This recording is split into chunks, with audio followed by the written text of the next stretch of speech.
এই যে bike contractor এগিন কি কাজে লাগাই দিছে, সালের মধ্যে উড়াই দিছে লুফিন মারার কাজে। লুফিন এগিন মারতে মারতে হাতের ডেনা ডুনা সব দড়ি গেছে।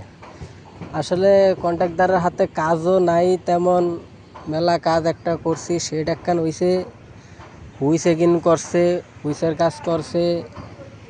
এখন শেড একখান বানাইছে, শেডের টিন লাগানিত লাগাই দিছে আরারে, ওয়েল্ডার ফিটার সব টিন লাগানিত লাগাই দিছে। মনে করেন যে লুফিন মারতে মারতে জীবন শেষ, হাতের কবজি টবজি সব ব্যথা হয়ে গেছে কি। এখন কন্ট্রাক্টারে নতুন বডি একখানের কাজ পাইব, ওই ক্যারেনের পিছিয়ে দিয়া পল্টন দুইয়ান হইব। নতুন বডি দুইয়ান যদি হয় তাহলে মনে করেন যে ডে নাইট করলেও বছর খানিক করতে পারমু। বছর খানিক করতে পারলেই চলবে। তারপর ধানের সিজন আয়া পড়বে, ধানের সিজনে মনে করেন যে বাইতে গিয়া ক্ষেত খামারি করতে হারবো। আর এদিক দিয়ে মনে করেন যে জোয়ার আসলে জাইলারা মনে করেন যে মাছ ধরে আহে। এই যে মনে করেন যে ওনারা একের পর এক মনে করেন যে ভোট নিয়ে মাছ মারিয়া খালি আহে।